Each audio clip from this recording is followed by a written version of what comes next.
Part 1. My name is Elias Grayson, and until 5 years ago, I believed in God. Not the vague, modernist platitude of some benevolent creator, nor the cynical skepticism of a philosopher hedging his bets. I believed in a God with capital letters, the Almighty, the Father, the Maker of heaven and earth. I was a priest until I wasn't. There's a saying that science and faith are enemies, but I never saw it that way. My faith drove me to science. I wanted to understand how the mechanics of creation worked. Where others saw contradiction, I saw harmony. God set the stars spinning, I told my parishioners, and physics is the language he wrote it in. But the church disagreed. It began with my papers, long, detailed treatises blending theology and cosmology, proposing that the Big Bang could be seen as divine fiat and quantum mechanics as proof of a creator's fingerprints. I thought I was building bridges, but my superiors saw heresy. They demanded a retraction. When I refused, they escalated. I was excommunicated 6 months later. My faith didn't survive the betrayal. 5 years after leaving the collar behind, I was working in the astronomy department of a small university. My days were spent juggling grant proposals and lecturing undergrads who cared more about passing exams than looking at the stars. It was a quieter life, but a hollow one. That's when they came.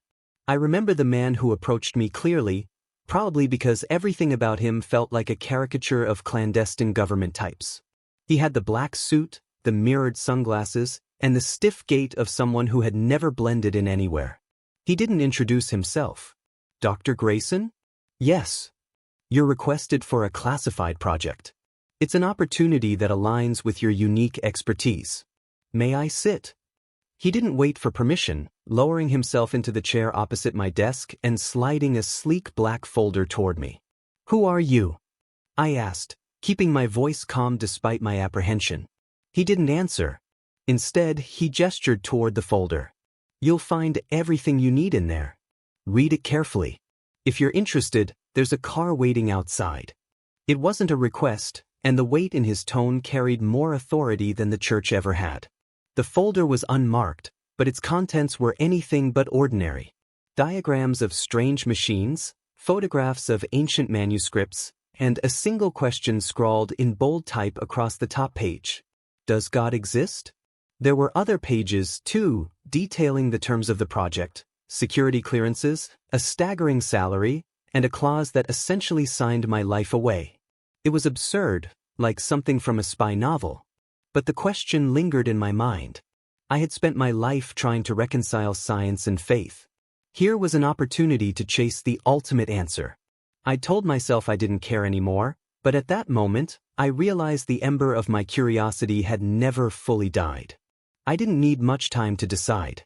By the time I walked out of my office, the black sedan was waiting at the curb. The facility was somewhere in the mountains, though I couldn't tell you where.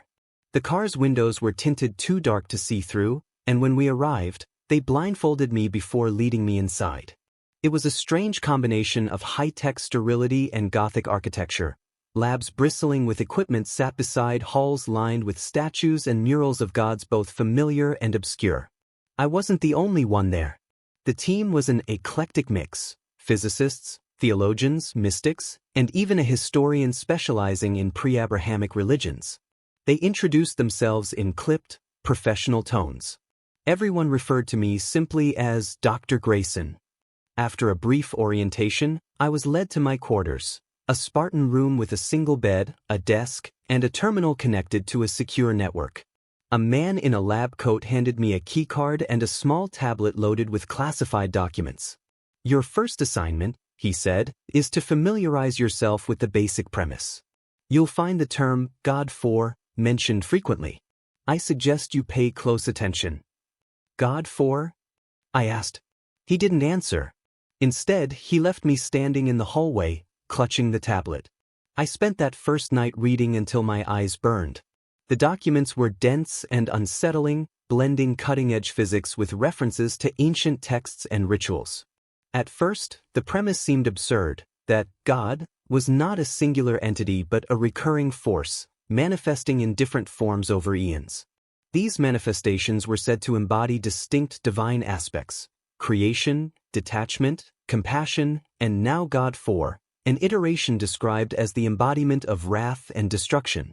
The project's purpose, I learned, was to study these cycles to determine their impact on the universe and, if possible, uncover patterns that could help us understand their purpose or prevent catastrophe.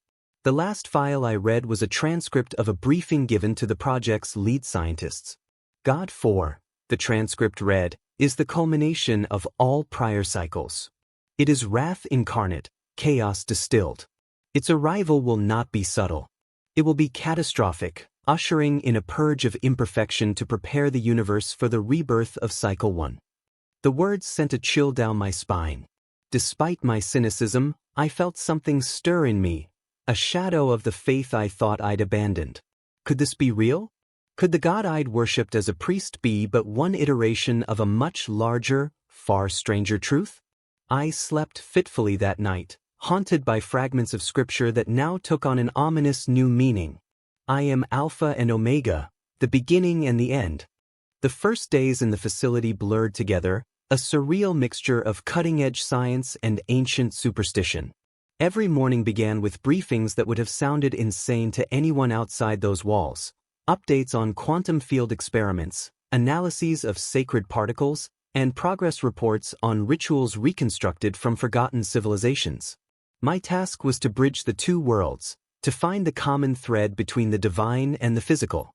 The others, those mystics, theologians, and occultists, treated the supernatural as fact, while the physicists relied on data and math. I straddled the line as I always had. But as I dove deeper into the work, the line between science and mysticism began to blur. The first breakthrough came 3 weeks in, during an experiment I had initially dismissed as pseudoscience. A team led by Dr. Lorena Choi, a theoretical physicist with an unnerving fascination for Kabbalistic symbolism, had devised a mechanism they called the resonance array. The device was a monstrous hybrid of particle accelerators and arcane symbols, designed to detect anomalies in quantum fields. The idea, according to Lorena, was simple. If God had ever acted upon the universe, traces of those actions might still exist, embedded in the fabric of reality. It's like finding fingerprints at a crime scene, she explained during the briefing. Except the crime scene is existence itself. I was skeptical but curious. The experiment involved bombarding a sealed chamber with high-energy particles while chanting verses from the Rig Veda, an ancient Hindu text. The chants, Lorena argued, served as a metaphysical key to unlock divine interactions. It sounded absurd, but the results were undeniable. As the chanting reached its crescendo, the monitors spiked with data, bursts of energy that defied known physical laws. The chamber began to glow faintly, and the air hummed with an otherworldly resonance. I stood in stunned silence as Lorena turned to me, a triumphant smile on her face. "We're not just looking for God," she said. "We're touching Him." That night, I reviewed the data with a growing sense of unease. The energy signatures didn't match any known phenomenon. It was as if the universe itself had momentarily warped, responding to the experiment in ways I couldn't explain. The old theological debates I'd had as a priest came to mind. What if God wasn't an omnipotent creator, but something far stranger? Something woven into the very fabric of existence, capable of manipulating it at will? I went to bed with a throbbing headache, my mind racing with possibilities. The days that followed brought more revelations and more questions. One experiment involved a 4,000-year-old Sumerian prayer tablet, which was placed in a magnetic containment field designed to amplify subtle energy patterns. As the tablet was exposed to the field, the containment chamber began to vibrate, emitting a low, guttural sound that resembled chanting. Another test utilized a ritual dagger from an obscure Celtic sect, believed to have been used in sacrificial offerings. When placed under an electron microscope, the blade's surface revealed microscopic inscriptions, symbols that matched those found in carvings on opposite sides of the globe. Patterns began to emerge. Every culture, every religion, every ancient myth seemed to point to the same truth, that the divine was real, but fractured.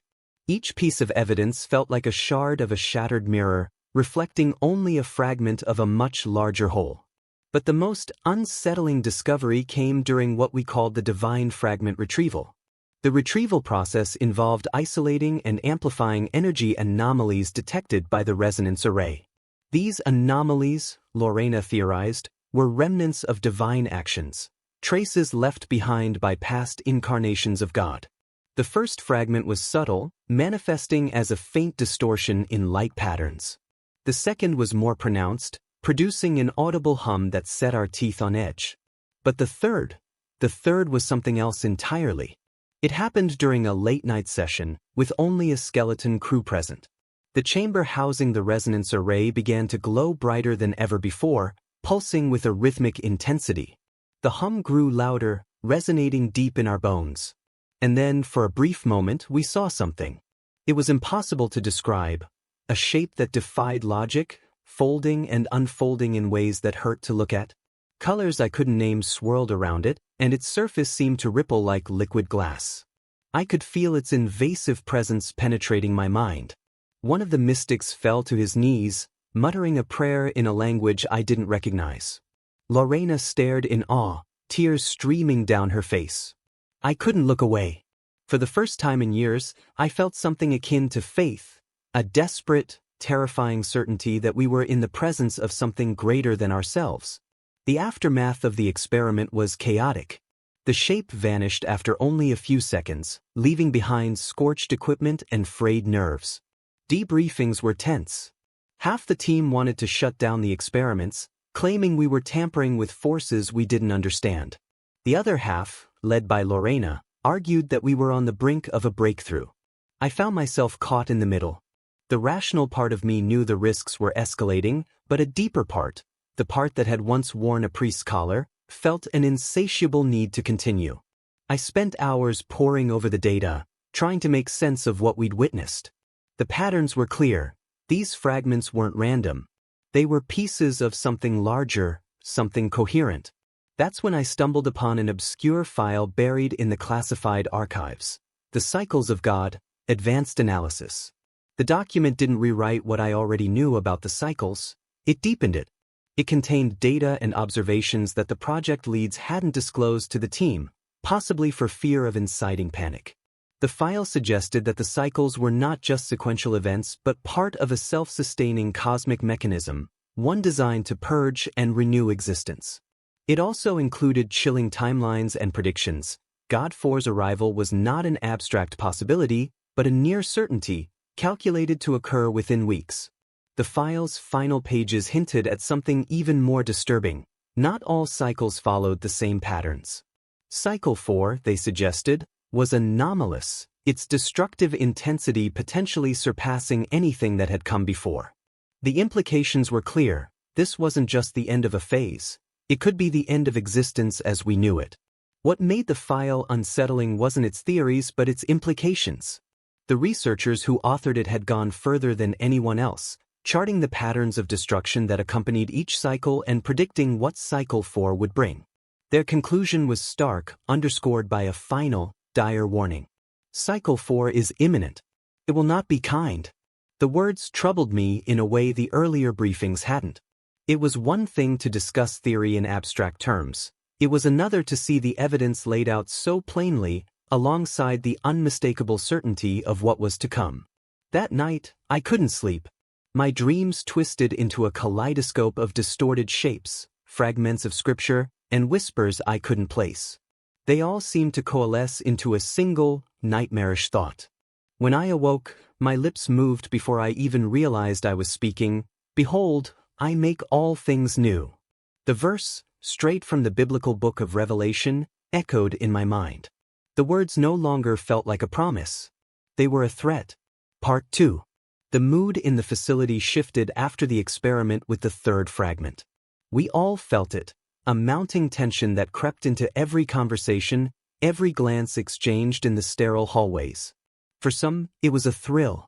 For others, a quiet dread. For me, it was both.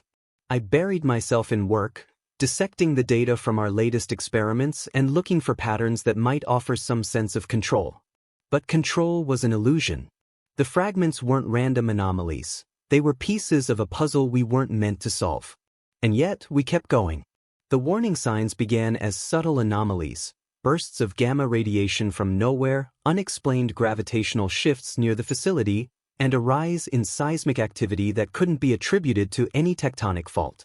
The data was clear. Something was building, something massive. Then the dreams started. At first, I dismissed them as stress-induced nightmares. But when I overheard two colleagues describing eerily similar visions, endless spirals of color, a voice speaking in a language that seemed older than time, I realized I wasn't alone. It wasn't just dreams either. Some team members reported auditory hallucinations, faint whispers that seemed to come from the walls or the air itself. Others claimed to see fleeting shapes in their peripheral vision, too quick to identify but impossible to ignore. The first casualty silenced even the most skeptical among us. Dr. Miguel Torres, a materials scientist with a sharp wit and an even sharper tongue, had been vocal about his disdain for the project's mysticism. God 4? He'd scoffed during one meeting. Sounds like the title of a bad sci-fi movie. No one saw what happened to him. He'd been working late in one of the isolated labs, analyzing energy signatures from the resonance array. When he didn't show up for the morning briefing, a security team was sent to check on him. What they found defied explanation. The lab was intact, but Miguel was gone. All that remained was a scorched outline of his body on the floor, as if he'd been burned into the ground by an impossibly intense light. The security footage showed only static during the time of his disappearance. It wasn't long before the rumors began. Some claimed he'd been taken by God 4, a punishment for his lack of faith. Others whispered that he'd stumbled too close to the truth and been erased for it. I didn't know what to believe, but Miguel's fate was a warning. That much was clear. The final breakthrough came a week later. Lorena and her team had been working on a method to amplify the fragment's energy signatures, hoping to force a direct manifestation of God 4. The risks were astronomical, but desperation had overtaken caution. "We're running out of time," she told me during a tense meeting. Her voice was calm, but her eyes betrayed her fear. "The signs are accelerating. If we don't act now, we might not get another chance." Against my better judgment, I agreed. The experiment took place in the main chamber, a cavernous space lined with reinforced walls and bristling with equipment.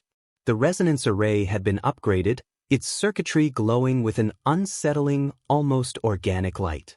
As the experiment began, I stood in the observation room, overwhelmed with anticipation and dread. Lorena and her team worked frantically at their consoles, chanting fragments of scripture alongside incomprehensible equations. The air grew heavy, charged with an energy that made every hair on my body stand on end. The lights flickered, and the hum of the machinery rose to a deafening roar. And then it happened. The chamber was suddenly bathed in a searing, otherworldly light. The monitors went wild, displaying readings that defied comprehension. And in the center of the chamber, something began to take shape. It was impossible to describe. A mass of shifting geometries, constantly folding and unfolding upon itself, like a living fractal.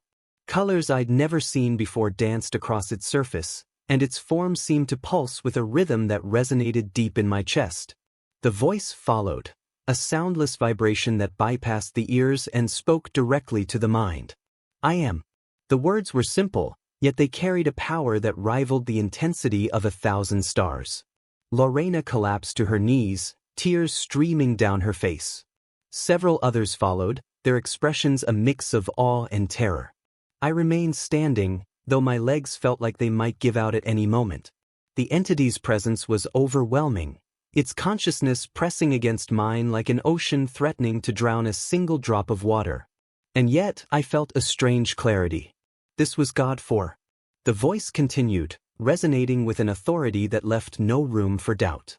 "I am Wrath. I am the scourge of imperfection. I am the harbinger of purity."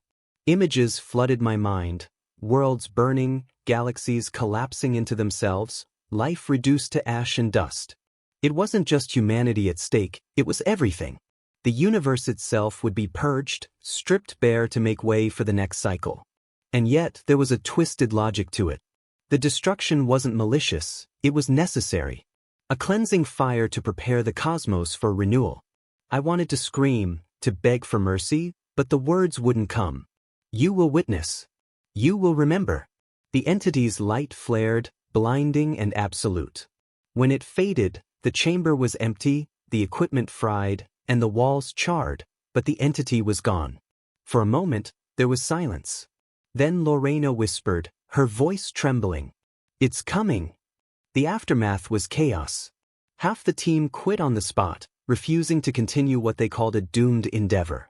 The rest of us were left to pick up the pieces, trying to make sense of what we'd unleashed. But the signs were undeniable. The anomalies were escalating, the dreams growing more vivid. The end was no longer a distant possibility, it was imminent. I spent hours in the archives, poring over every scrap of data, every ancient text, looking for a way to stop what felt inevitable. But the more I learned, the clearer it became, there was no stopping God for. The cycle would continue, as it always had. And we were powerless to change it. The first thing I noticed was the silence. Not the absence of sound, but a suffocating stillness that made every breath feel like a transgression. The facility had fallen into a tense, reverent quiet in the days following the experiment. Even the air seemed heavier, as though we were intruding on something far greater than ourselves. The final briefing came without warning. A terse message on my terminal ordered me to report to the resonance chamber. There were no details, but I knew what it meant. It was time. The chamber was unrecognizable. The machinery had been stripped down and rebuilt into something grotesque, a fusion of cutting-edge technology and ancient ritual. Circuitry wound through carved stone, and symbols from a dozen religions were etched into every surface. The air was thick with the smell of burning incense and the faint, metallic tang of ozone. Lorena stood at the center of the room, her hands trembling as she made the final adjustments to the resonance array. Her face was pale, her eyes sunken, but there was a determination in her expression that bordered on zealotry. "This is it," she said, her voice barely above a whisper. "We've isolated the final fragment. If this works, we'll have full contact with God for." I nodded, unable to trust my voice. I felt as if the air had been squeezed from my lungs. The team gathered around the control consoles, their faces a mixture of fear and grim resolve. Lorena raised her hand, signaling for silence. "Begin the sequence," she said. The chamber came alive with a low hum, the machinery thrumming with energy. Lights flickered erratically, and the symbols engraved into the stone began to glow, their light pulsing in time with the hum. I felt it forcing its way into our world before I saw it. The air grew colder, and the hum deepened into a resonant vibration that seemed to reach into the very core of my being, pulling at something primal. Then the light came. It started as a faint shimmer in the air, a distortion that rippled like heat waves. But it grew, intensifying until the entire chamber was bathed in an unearthly radiance. The light was alive, shifting and folding in on itself, its colors defying description. In the center of the chamber, something began to take shape. It was not a form that belonged to this world. Its geometry was impossible, its dimensions fluctuating in ways that hurt to look at. Every time I thought I could grasp its shape, it changed, slipping through the cracks of my understanding. The colors that swirled across its surface weren't colors at all, but something deeper, something that seemed to bypass my eyes and sear directly into my mind. And then there was the voice. "I am Wrath." The words didn't come from the entity itself but from everywhere at once. They weren't heard so much as felt, resonating in my bones, my blood, my soul. "I am the end. I am Genesis." I fell to my knees, trembling. Around me I saw others doing the same, their faces pale with terror. Lorena was sobbing, her hands clutching at her chest as though trying to keep her heart from bursting. The entity pulsed, its form shifting faster, growing larger. Its light filled the chamber, spilling out into the observation room and beyond. All is imperfect. All must be purged. Then came the images, flooding my mind in a torrent of horror. I saw worlds crumbling into dust, stars imploding into voids of absolute darkness. I saw the earth itself split open, oceans boiling away as fire consumed the land. And I saw myself, standing on the edge of a great abyss, my hands reaching out toward something unseen. The abyss stared back, promising annihilation and rebirth in the same breath. The voice returned. "You will remember."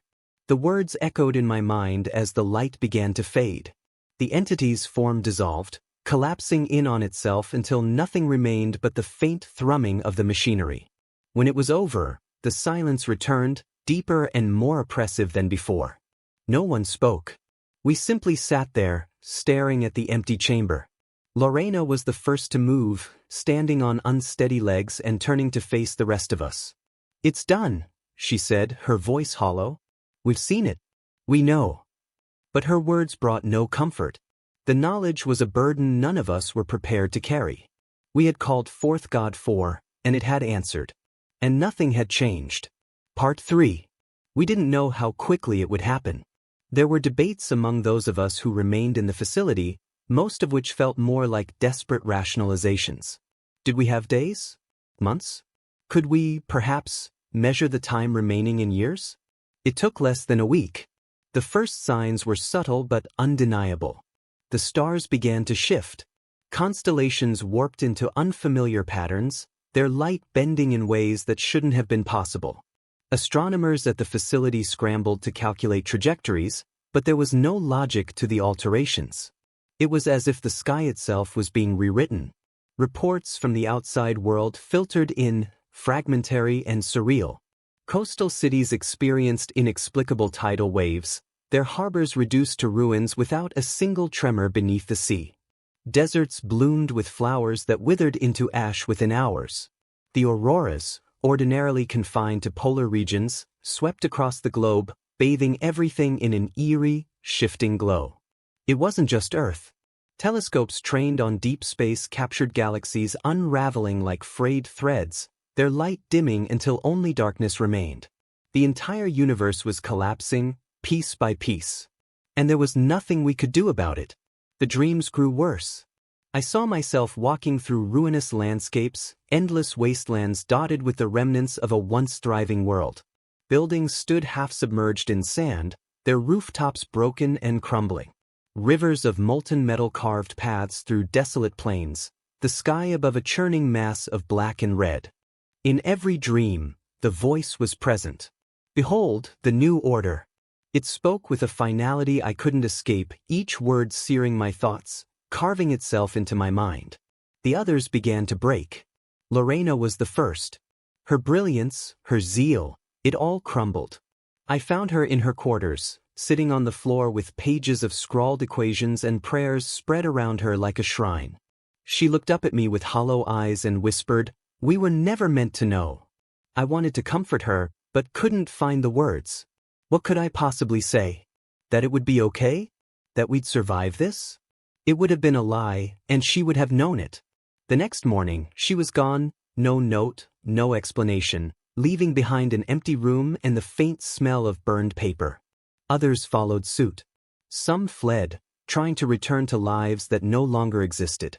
Some simply stopped showing up to briefings, disappearing into the labyrinthine corridors of the facility, and were never heard from again. By the end of the week, I was one of the last still standing. The final event began without warning. I was in the observation room, reviewing footage from the resonance chamber, when the alarm started. A piercing wail echoed through the facility, accompanied by the flickering of the overhead lights, and I rushed to the central command center. The monitors displayed chaos. Outside the facility, the sky had turned a deep, unnatural purple, streaked with jagged bolts of green lightning. The ground trembled, cracks spiderwebbing through the concrete as if the earth itself was fracturing. And then came the signal. It wasn't a broadcast, not in the traditional sense. It bypassed our equipment entirely, resonating through every speaker and screen. Even the air seemed to vibrate with it. "I am complete." The voice was unmistakable. God 4 had arrived in full, its presence no longer confined to fragments or glimpses. The facility shook as its resonance intensified. I stumbled into the resonance chamber, compelled by forces beyond my understanding. The machinery was offline, twisted and smoldering from the previous experiments, but the chamber itself remained illuminated. This time, the light wasn't ethereal or shifting. It was absolute, a blinding white consuming everything it touched. In the center of the chamber, a shape coalesced. It was God 4, but it was different, its form no less incomprehensible but less chaotic, more defined. It radiated power, its surface shimmering like molten glass. The voice returned, louder than ever, shaking the very foundation of the facility. All will be purged and made new. My knees buckled. Around me, the remaining personnel fell to the ground, some screaming, others silent with terror. Then the destruction began. It was neither dramatic nor immediate, starting with a stillness, an unbearable quiet. A moment later, the walls of the chamber warped, their surfaces rippling as though they were no longer solid. Outside, the world was unraveling. The monitors showed cities disintegrating, structures crumbling into dust as if erased by unseen hands. Across the globe, oceans evaporated, leaving behind cracked, barren basins. But it wasn't just Earth. Far beyond the boundaries of our planet's atmosphere, stars abruptly flickered and died, their light snuffed out in an instant. The universe was collapsing in on itself, folding back into the void from which it had come. And through it all, God 4 remained, its light growing brighter, its voice echoing throughout the abyss. I have no idea how I survived. Perhaps it was happenstance, or the result of some deity's twisted mercy. When the light finally faded, I found myself surrounded by desolation. The facility was gone, replaced by an endless expanse of blackened earth. The sky was empty, no stars, no moon, just an infinite void. I stood there for what felt like hours, staring at the nothingness around me. The voice was gone, its presence faded, but its imprint remained, burned into my mind. In the silence, a single thought repeated itself over and over. This isn't the end. It's the beginning. I don't know how long I wandered. Time had lost all meaning. The wastelands stretched endlessly in every direction, an immeasurable expanse of ash and blackened stone beneath a void where the sky had been. There were no signs of life, no landmarks. I was alone. I replayed everything in my mind. The experiments, the fragments, the manifestation of God 4, it all seemed distant, like memories from another lifetime. And yet, the voice lingered. Even in the silence, I heard it, faint and persistent. You will bear witness. You will remember. It was both a command and a curse. I was alive, but for what purpose? To bear the burden of knowledge? To serve as a monument to the end of everything? I had no answers, only questions. Eventually, I found something, or maybe it found me. A shape appeared on the horizon, shimmering faintly against the bleak backdrop. At first, I thought it was a mirage, a trick of my strained mind. But as I drew closer, the shape grew distinct. There, amidst the devastation, stood a structure, impossibly pristine. It was a tower, inexplicably tall and narrow, its surface smooth and featureless. It glowed faintly, casting no shadows, as though it existed outside the rules of this broken reality. I felt an irresistible compulsion to approach. My legs carried me forward, each step heavier than the last, until I stood at its base. There was no door, no visible entrance, just the seamless surface of the tower. And yet, as I reached out to touch it, the wall dissolved, opening into a vast, empty chamber. Inside, the air was still and cool, untouched by the decay outside. The walls glimmered, pulsing in a slow, rhythmic pattern that felt oddly familiar. At the center of the chamber stood a pedestal and, upon it, an ancient book, its leather cover cracked and worn.